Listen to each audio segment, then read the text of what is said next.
Tu n'as pas les moyens de racheter notre cabinet, a déclaré mon père.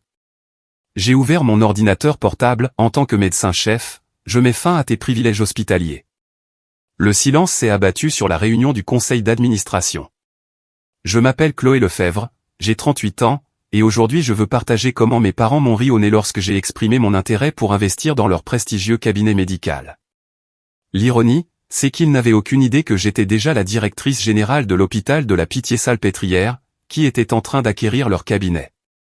La vie a une drôle de façon de boucler la boucle.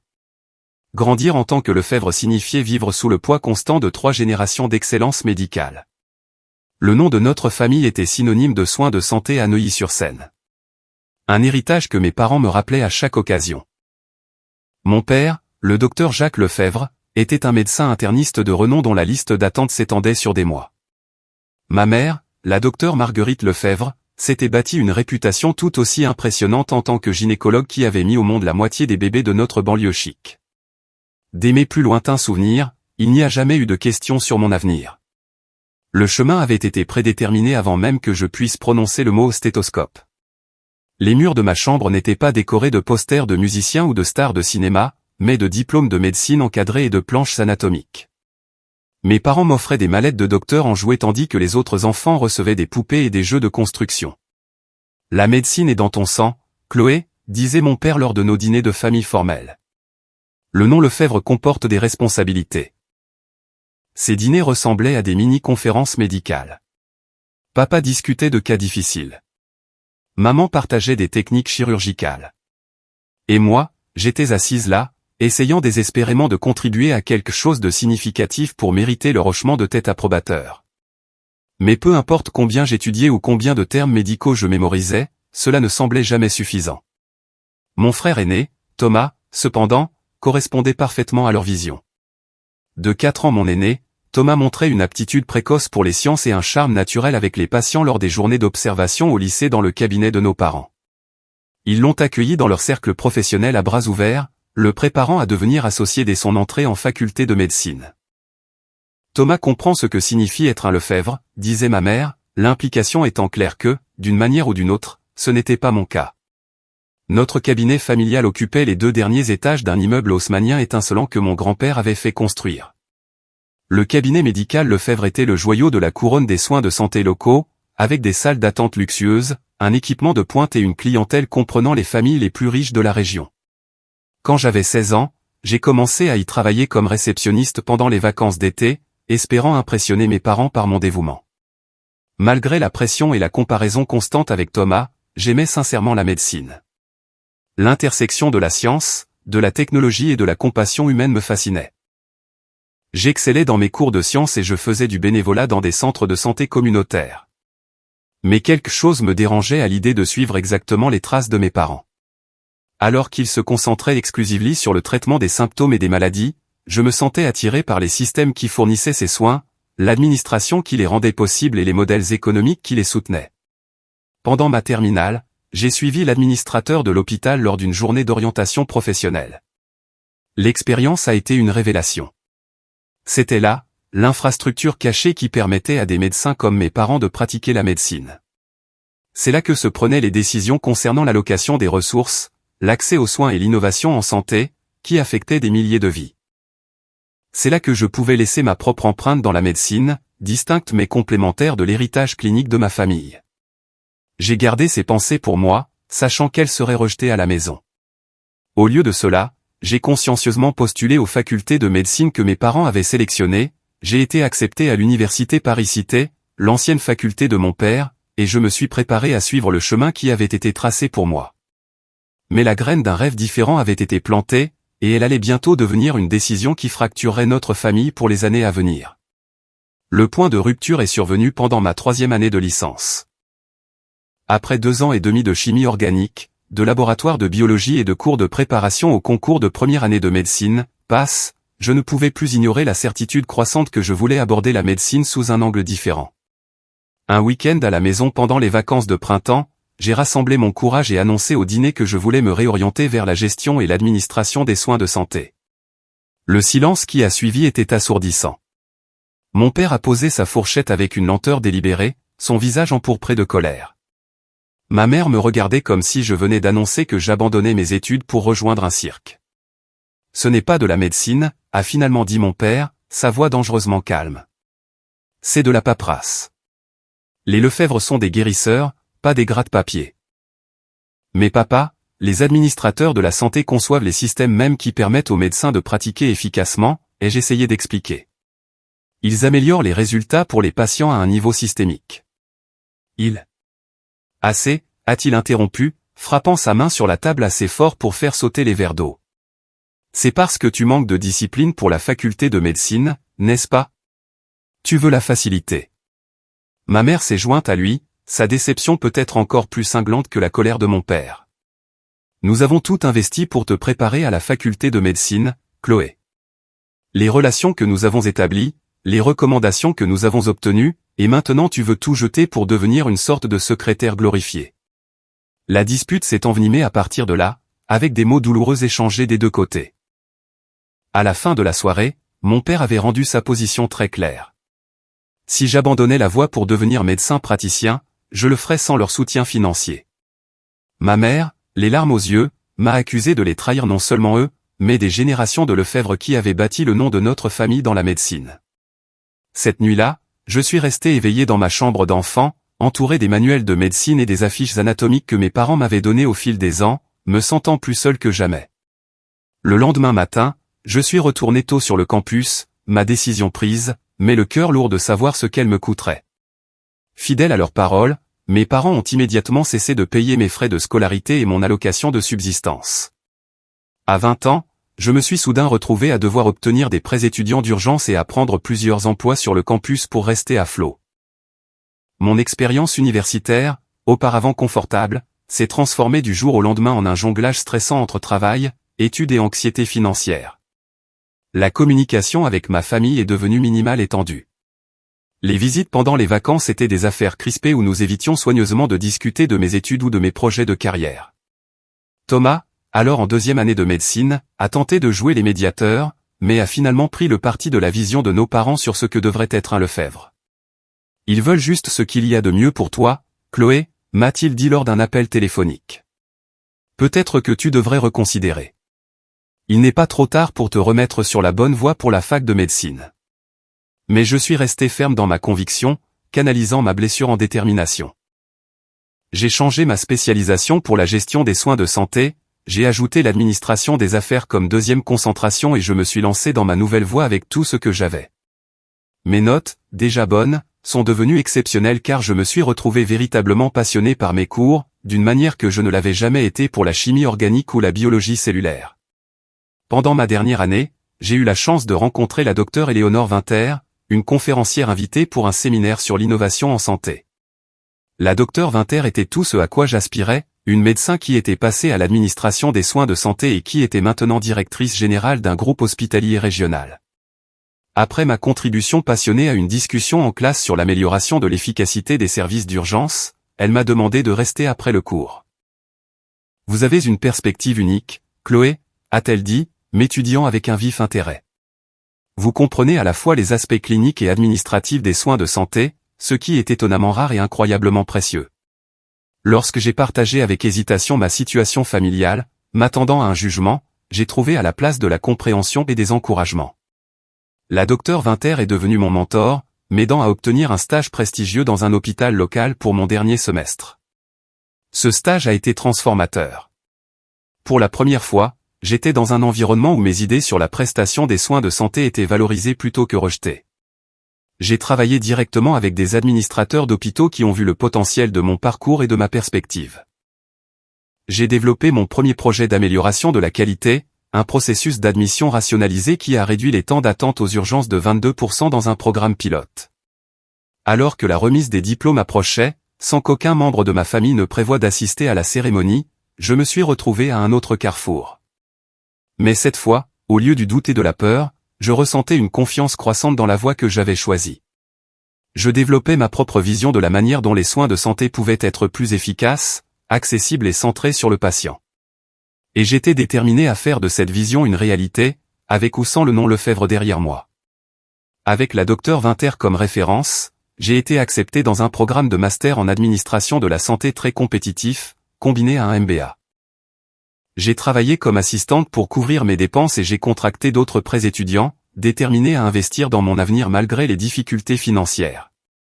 Chaque semestre, j'envoyais mes notes et mes réussites à la maison, espérant une reconnaissance, mais ne recevant que de brèves réponses formelles en retour. J'ai obtenu mon diplôme en tête de ma promotion, avec un double master et de multiples offres d'emploi. Suivant les conseils de la Dr Winter, j'ai accepté un poste à l'hôpital de la Pitié-Salpêtrière, un grand CHU à Paris, dans le cadre de leur programme de formation pour futurs cadres hospitaliers. Le programme de 2 ans était conçu pour former les futurs cadres de la santé en les faisant tourner dans divers départements et rôles de gestion de l'hôpital. Je me suis lancé dans chaque nouvelle mission avec à la fois l'éthique de travail que mes parents m'avaient inculquée et la pensée innovante qu'ils avaient découragée. Mon projet de fin de formation, une refonte du système de prise de rendez-vous ambulatoire de l'hôpital, a attiré l'attention de l'équipe de direction lorsqu'il a réduit le taux de non-présentation de 30% et augmenté les revenus de plus de 2 millions d'euros dès sa première année. Vous avez un don pour voir à la fois la forêt et les arbres, m'a dit le directeur des opérations lors de mon évaluation. Vous comprenez les implications cliniques des décisions administratives, ce qui vous rend inestimable. À la fin du programme, on m'a offert un poste permanent de directrice des services ambulatoires, un rôle d'un niveau inhabituellement élevé pour quelqu'un de mon âge. Les 5 années suivantes ont été un tourbillon de semaines de travail de 60 heures, de projets stimulants et de responsabilités sans cesse croissantes.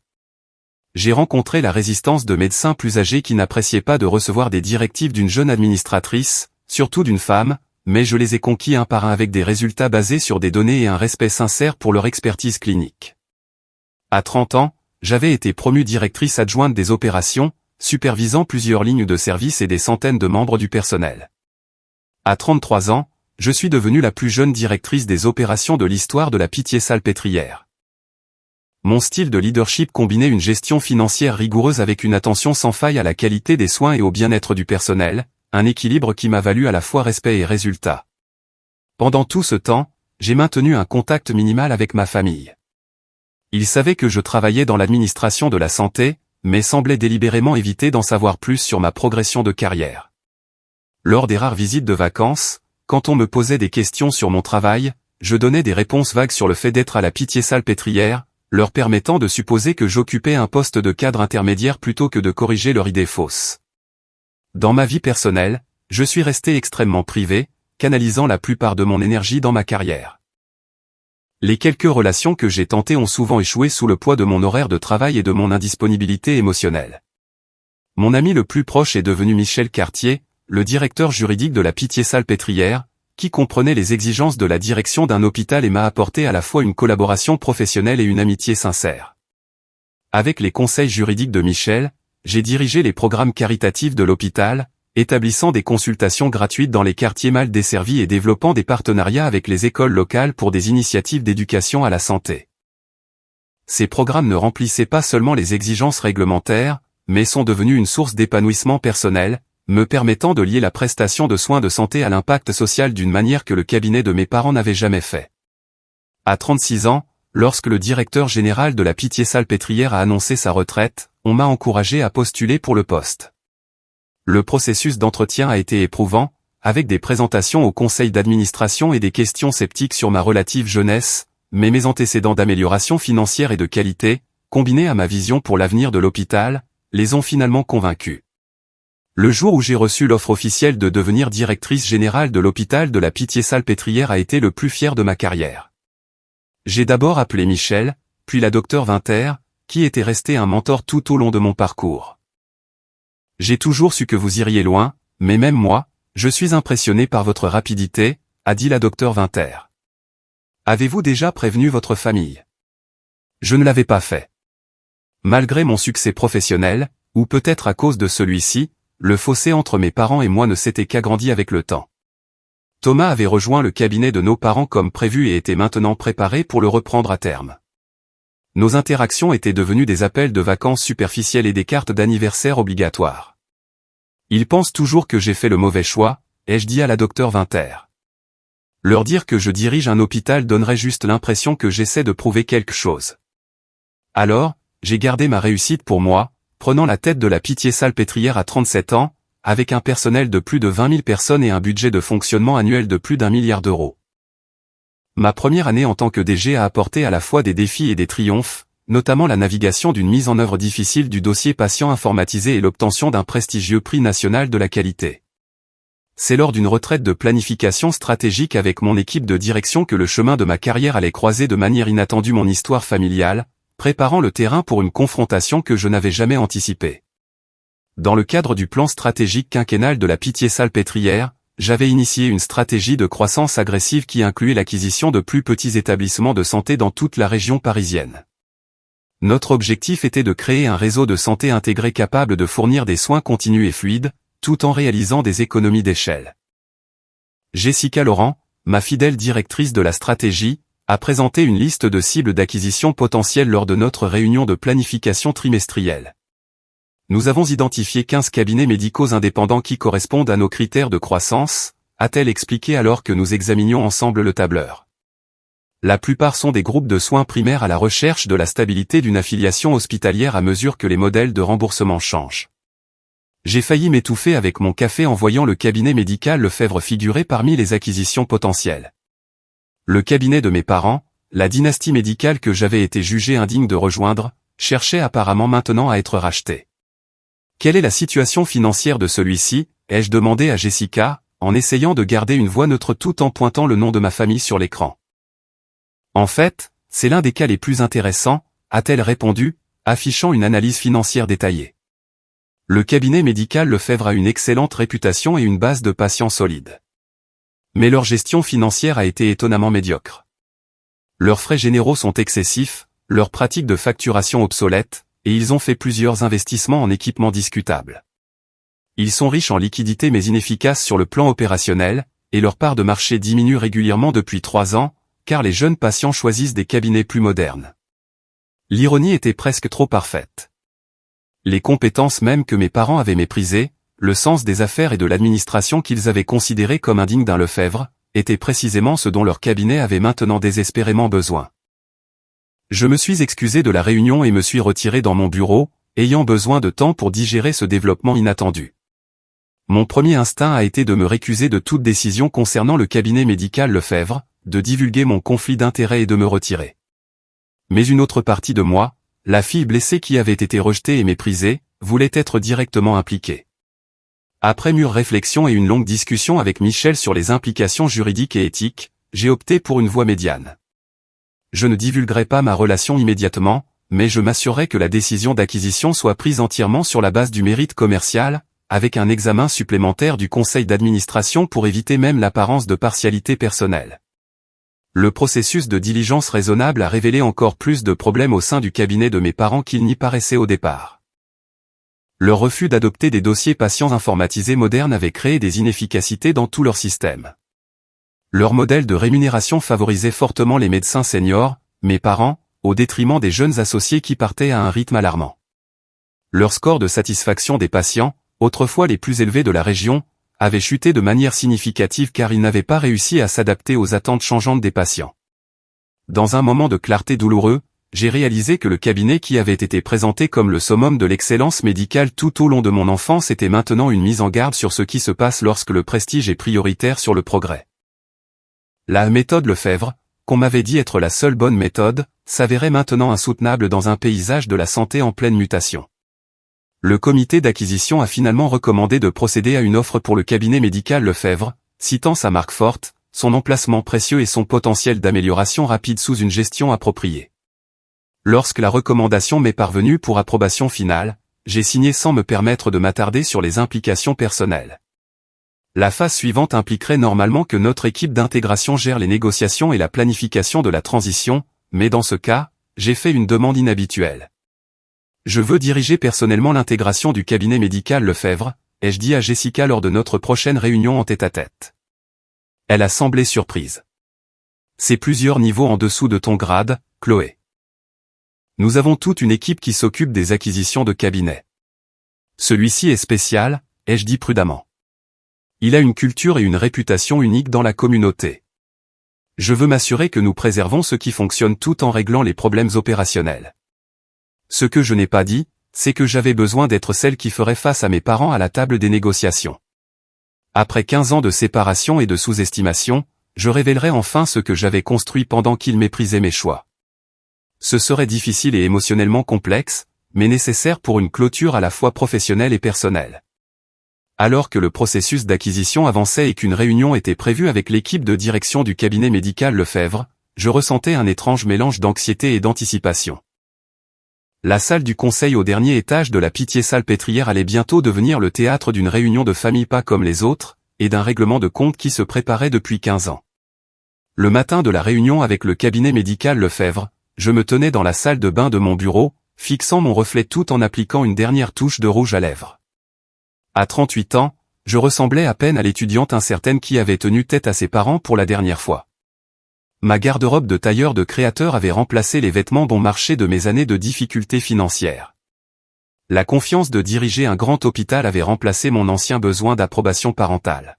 « Ils ne te reconnaîtront pas », a dit Michel en passant par mon bureau pour me souhaiter bonne chance. Pas seulement physiquement, mais la personne que tu es devenue.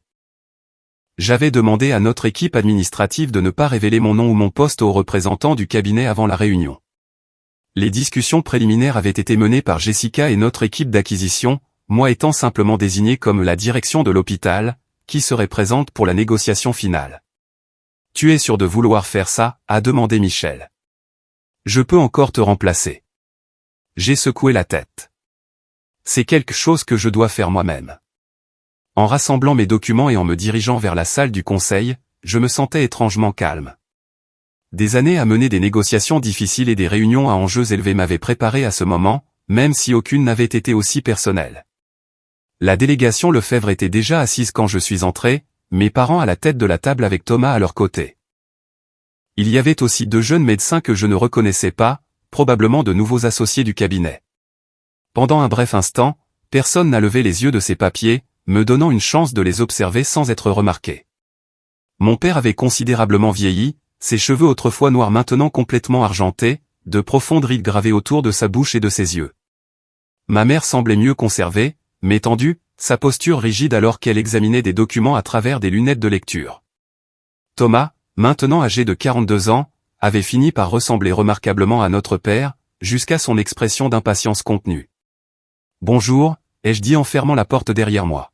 « Merci à tous d'être venus aujourd'hui. » 5 têtes se sont tournées vers moi simultanément. J'ai vu la confusion, puis le choc se dessiner sur les visages de mes parents. Thomas en est resté bouche bée.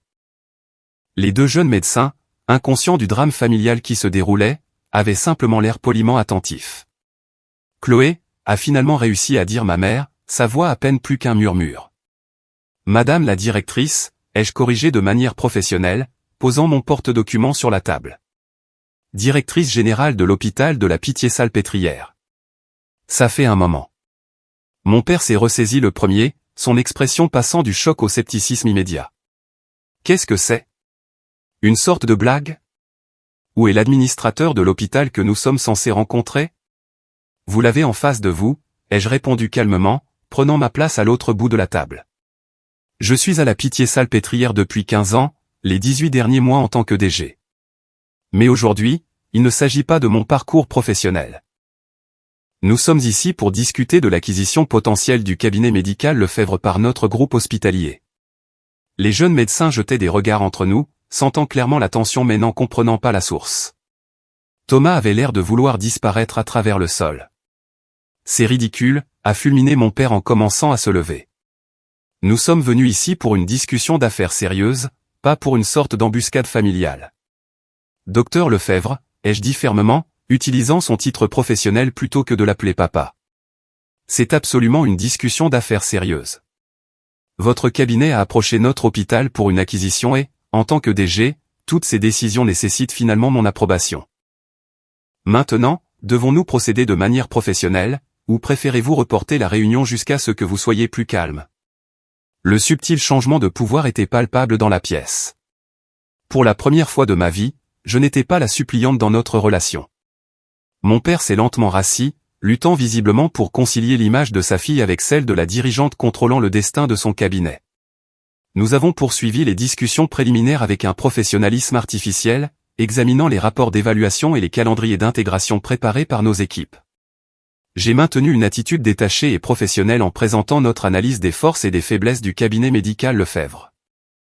Comme vous pouvez le voir sur ces projections, ai-je expliqué en pointant un graphique à l'écran, votre cabinet a connu une baisse de 28% dans l'acquisition de nouveaux patients au cours des 5 dernières années, tandis que les coûts d'exploitation ont augmenté de 35%.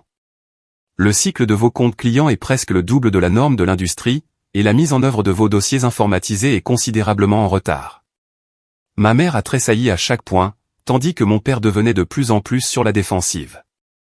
Notre cabinet fournit des soins exceptionnels depuis plus de 30 ans, a-t-il objecté. Ces indicateurs commerciaux ne reflètent guère la qualité de la médecine que nous pratiquons. Au contraire, ai-je rétorqué, les scores de satisfaction des patients nous en disent long sur la qualité des soins, et les vôtres sont en baisse depuis 6 trimestres consécutifs. J'ai fait glisser un rapport sur la table. Ce que ces chiffres nous disent, c'est que le cabinet médical Lefebvre reste une institution respectée avec un fort potentiel, mais qui nécessite une modernisation opérationnelle importante pour rester compétitive. Après 2 heures de discussion détaillée, nous avons atteint le point critique de la négociation, les conditions financières de l'acquisition.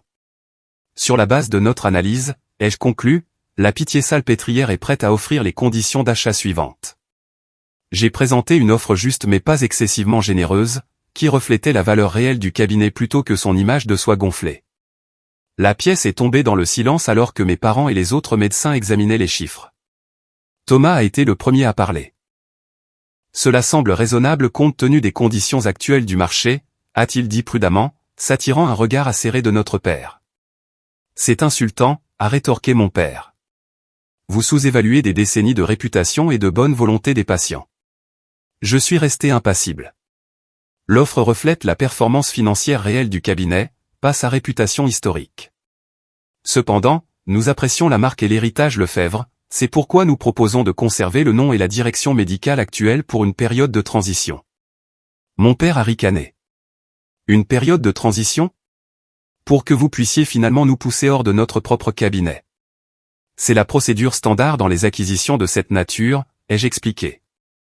Mais je serais ouverte à discuter d'alternatives si vous avez une contre-proposition. Une idée a semblé germer dans l'esprit de mon père à ce moment-là, son expression passant de la colère au calcul. En fait, nous avons une alternative à considérer. Peut-être qu'au lieu d'une acquisition pure et simple, votre hôpital pourrait envisager de prendre un partenaire qui pourrait aider à moderniser nos opérations tout en maintenant notre indépendance. J'ai haussé un sourcil, voyant immédiatement où il voulait en venir. Et qui suggéreriez-vous pour un tel rôle ?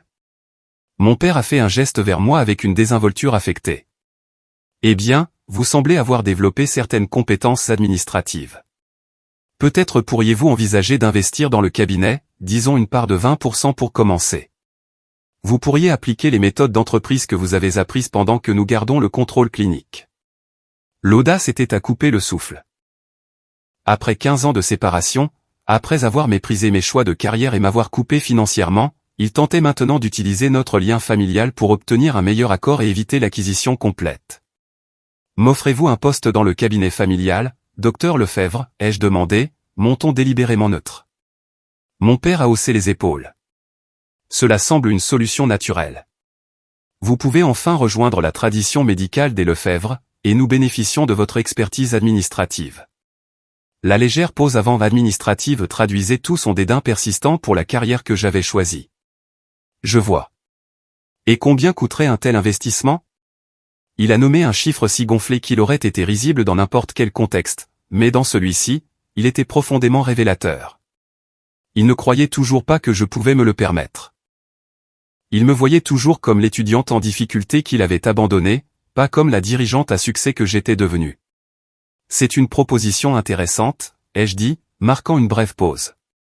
Malheureusement, je pense que vous mécomprenez ma position et mes ressources. Mon père a fait un geste dédaigneux. Je réalise que l'investissement pourrait être au-delà de vos moyens pour le moment, mais peut-être que l'hôpital pourrait le financer dans le cadre de votre rémunération. La condescendance dans son ton a été la goutte d'eau qui a fait déborder le vase. 15 ans de mépris, de sous-estimation et de distance émotionnelle se sont cristallisés en un seul moment de clarté. J'ai ouvert mon ordinateur portable et affiché un document que j'avais préparé pour cette éventualité. En fait, docteur Lefebvre, ai-je dit calmement, je crois que vous vous basez sur plusieurs idées fausses. Premièrement, en tant que directrice générale de cet hôpital, j'ai déjà tous les privilèges cliniques qui dépassent de loin ce que votre cabinet pourrait m'offrir. Deuxièmement, en tant que DG, je n'ai pas besoin d'investir dans votre cabinet.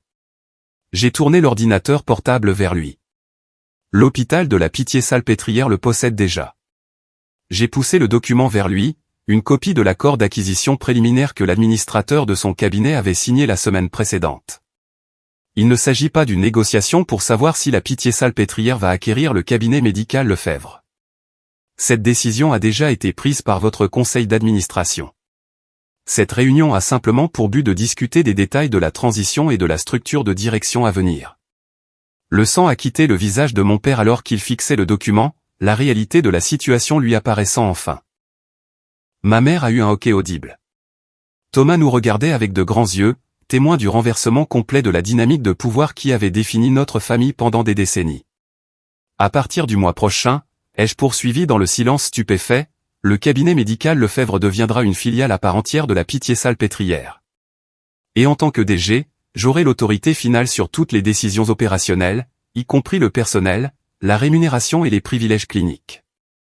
J'ai fermé mon ordinateur portable avec un clic décisif qui a résonné dans la pièce silencieuse. Maintenant, devons-nous discuter de la manière dont vous souhaitez procéder à la transition? Les suites de cette révélation ont été aussi dramatiques qu'on pouvait s'y attendre. Mon père est sorti en trombe de la salle du conseil, ma mère le suivant de près après m'avoir jeté un regard mêlé de choc et de ce qui aurait pu être un respect réticent. Thomas est resté, mal à l'aise, me présentant aux deux jeunes médecins qui essayaient encore de digérer le drame familial dont ils venaient d'être témoins. Peut-être devrions-nous nous retrouver demain, leur ai-je suggéré. Ça a été beaucoup à encaisser pour tout le monde. Après leur départ, Thomas est resté, m'étudiant avec un nouveau regard. Alors, c'est ce que tu as fait pendant toutes ces années, a-t-il dit, en désignant l'hôpital autour de nous. Et nous qui pensions que tu faisais juste de la paperasse quelque part. J'ai bâti une carrière, ai-je répondu simplement, juste pas celle qu'il voulait pour moi. Fais-tu ça par vengeance, a-t-il demandé directement. Acheter leur cabinet pour prouver quelque chose. La question m'a fait réfléchir. Y avait-il un élément de justification dans ma décision de gérer personnellement cette acquisition? Absolument. Mais de la vengeance? L'acquisition est une décision commercialement judicieuse, lui ai-je dit. Honnêtement, leur réputation a encore de la valeur, et avec une bonne gestion, le cabinet peut à nouveau prospérer. Si j'étais motivé par la vengeance, je l'aurais laissé continuer à décliner jusqu'à ce qu'il s'effondre sous sa propre mauvaise gestion. Thomas a hoché la tête lentement, semblant accepter cela. Ils ne le verront pas de cette façon, tu sais. Je sais, ai-je reconnu, mais c'est le schéma de notre famille, n'est-ce pas? Ils voient ce qu'ils s'attendent à voir, pas ce qui est réellement là. Nous nous sommes quittés avec une demi-étreinte maladroite, Thomas promettant de parler à nos parents et de les encourager à aborder la situation de manière professionnelle, sinon chaleureuse. Le lendemain matin, j'ai été surprise lorsque mon assistante a annoncé que mes parents étaient dans le hall et demandaient à me parler. Je les ai fait conduire dans une salle de conférence plus petite et plus privée plutôt que dans mon bureau, voulant maintenir des limites professionnelles. Ils sont entrés, l'air fatigué mais composé, comme s'ils avaient passé la nuit à digérer la nouvelle réalité. Mon père, comme on pouvait s'y attendre, a parlé le premier. Nous sommes venus discuter des conditions, a-t-il dit sèchement. Puisqu'il semble que nous n'ayons pas le choix dans cette acquisition. Il y a toujours des choix, ai-je répondu. Mais oui, l'acquisition va se poursuivre. La question est de savoir si vous voulez faire partie de la nouvelle structure ou si vous préférez prendre votre retraite. Ma mère a tressailli au mot retraite, mais mon père s'est penché en avant. Et si nous restons, chercherez-vous une sorte de vengeance pour le passé? La question faisait écho à celle de Thomas de la veille, mais portait le poids de 15 ans de séparation. J'ai pris un moment avant de répondre, voulant que mes mots soient précis et véridiques. Ce qui s'est passé entre nous était personnel, ai-je dit prudemment. Ceci, c'est du business. Les changements que je mettrai en œuvre au cabinet sont les mêmes que ceux que je ferai, peu importe qui en était le propriétaire. Les dossiers patients informatisés seront entièrement mis en place. La facturation sera centralisée. La rémunération des médecins sera restructurée pour récompenser les résultats de qualité, pas seulement le volume. J'ai fait une pause, puis j'ai ajouté. Si vous me demandez si j'utiliserai ma position pour vous punir, la réponse est non. Ce serait non professionnel et, en fin de compte, contre-productif. Mais je ne protégerai pas non plus des pratiques dépassées par sentimentalisme ou par lien familial. Ma mère a parlé pour la première fois. Tu as tellement changé, Chloé. Tu es devenue si dure. Je suis devenu efficace, l'ai-je corrigé.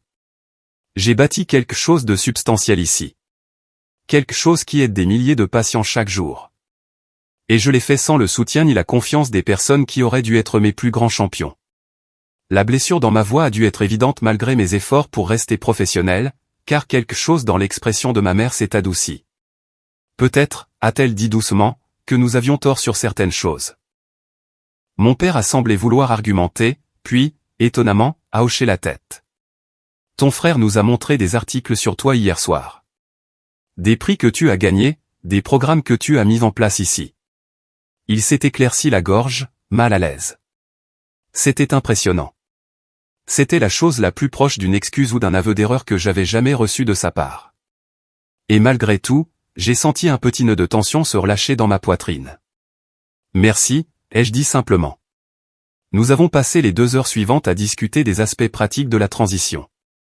Ils avaient des inquiétudes concernant leurs patients de longue date, leur personnel, leur approche médicale. J'ai écouté et abordé chaque point de manière professionnelle, décrivant un plan de transition qui préserverait ce qui fonctionnait tout en modernisant ce qui ne fonctionnait pas. À la fin de notre réunion, nous étions parvenus à un arrangement de travail fonctionnel. Ils resteraient au cabinet pendant 2 ans, aidant à la transition et réduisant progressivement leur nombre de patients. À l'approche de leur retraite, Thomas resterait en tant que médecin senior, mais se formerait également aux compétences administratives pour potentiellement assumer un rôle de direction au sein de la division des soins primaires de la Pitié-Salpêtrière. Avant leur départ, ma mère a hésité, puis a demandé « Viendras-tu dîner un de ces jours ?» Pas pour discuter affaires, juste en famille. La question m'a prise au dépourvu. 15 ans de distance ne pouvaient pas être comblés par une réunion difficile et une trêve professionnelle fragile. Je ne suis pas prête pour ça, ai-je admis. Peut-être un jour, mais pas encore.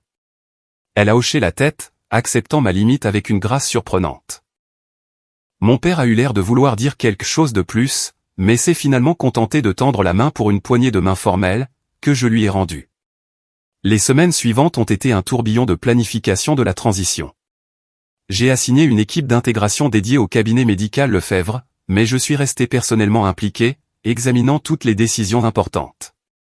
J'ai également tenu à rencontrer chaque membre du personnel individuellement, de la nouvelle réceptionniste à l'infirmière la plus expérimentée. Beaucoup ont été choqués d'apprendre que j'étais la fille Lefebvre dont ils avaient entendu parler, mais qu'ils n'avaient jamais rencontré, le mouton noir de la famille, qui avait soi-disant abandonné la médecine. Je n'ai jamais abandonné la médecine, ai-je dit à une infirmière de longue date qui m'avait connue adolescente. J'ai juste choisi de la servir différemment. Une interaction particulièrement significative a eu lieu avec le docteur David Kim, un jeune médecin qui avait rejoint le cabinet 2 ans plus tôt et était de plus en plus frustré par ses méthodes dépassées. J'avais l'intention de partir, a-t-il avoué lors de notre rencontre. Les médecins plus âgés, vos parents, ils résistent à chaque suggestion d'amélioration. Ils n'arrêtent pas de dire que la méthode Lefebvre est la seule bonne méthode. J'ai souri à cette phrase familière. Eh bien, il va y avoir une nouvelle méthode Lefebvre, lui ai-je dit. Et j'aimerais que vous aidiez à la façonner. Au cours des mois suivants, le cabinet a commencé sa transformation. De nouveaux systèmes ont été mis en place, les flux de travail ont été repensés et l'espace physique lui-même a été rénové pour créer un environnement plus efficace et convivial pour les patients. Je m'y rendais chaque semaine, travaillant parfois directement aux côtés du personnel pour comprendre leurs défis et leurs préoccupations.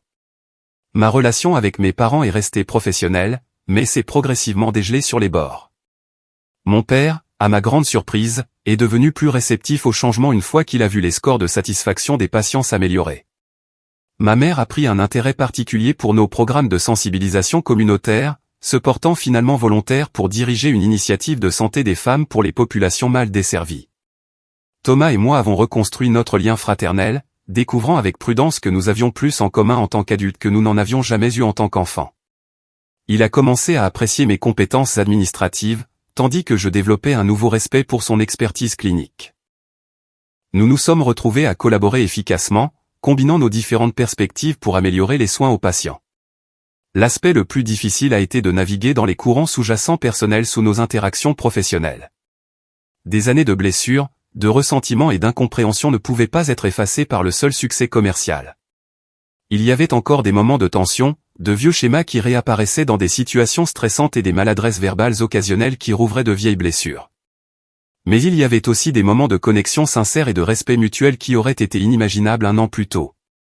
Comme lorsque mon père m'a demandé mon avis sur une question opérationnelle complexe, appréciant sincèrement mon expertise. Ou lorsque ma mère m'a fièrement présenté à l'une de ses patientes de longue date comme ma fille, la directrice générale de l'hôpital. De petits pas, une reconstruction prudente, pas exactement le pardon, pas encore, mais un chemin vers quelque chose de nouveau, quelque chose qui honorait à la fois notre passé commun et nos parcours séparés. Un an après cette réunion fatidique du conseil d'administration, le cabinet médical Lefebvre a organisé une journée portes ouvertes pour célébrer sa rénovation et son expansion sous la propriété de la Pitié-Salpêtrière.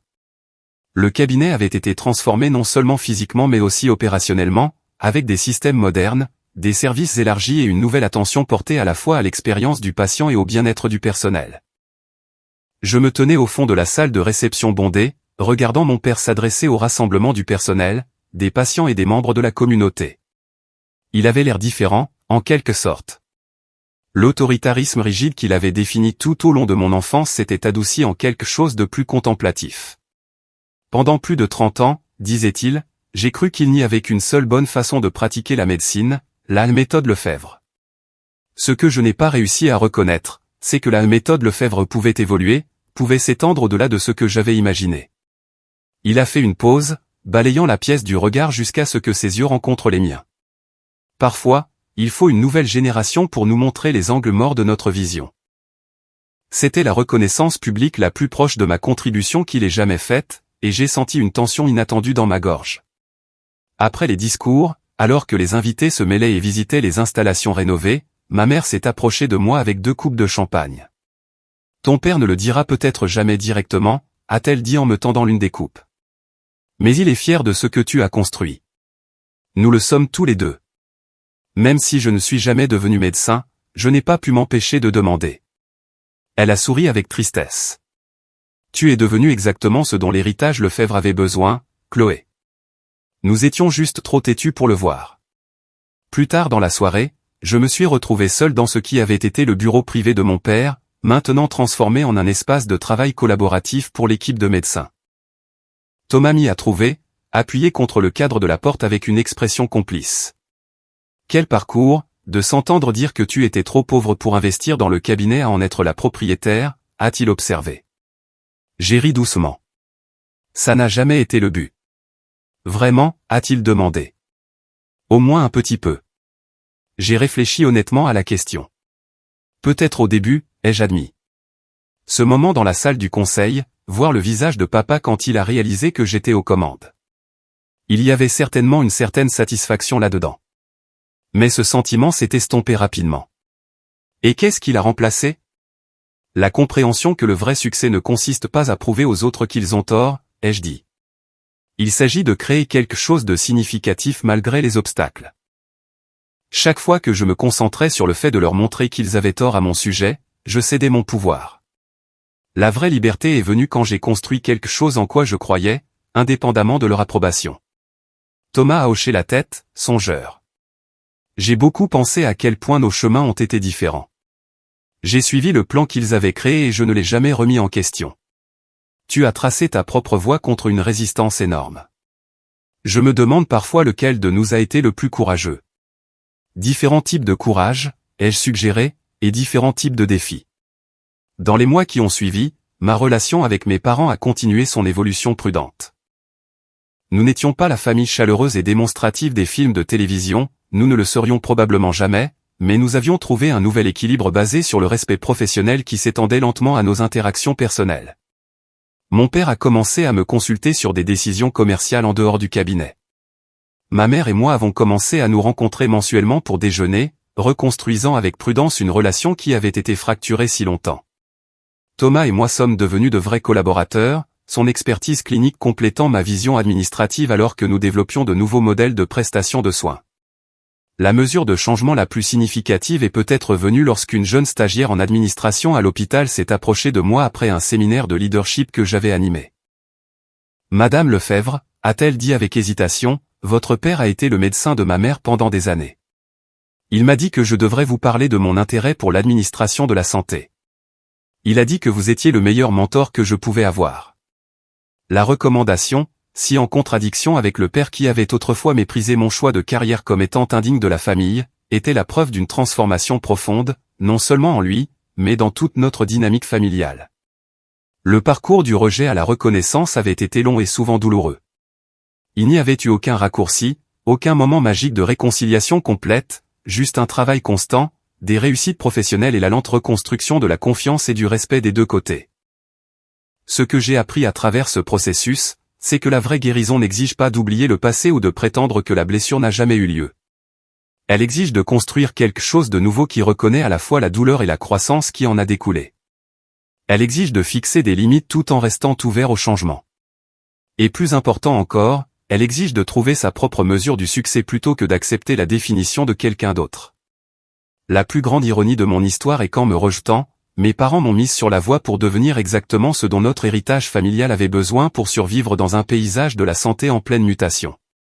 S'ils avaient embrassé et soutenu ma vision depuis le début, le cabinet médical Lefebvre aurait pu évoluer progressivement, s'adaptant aux nouvelles réalités sans crise.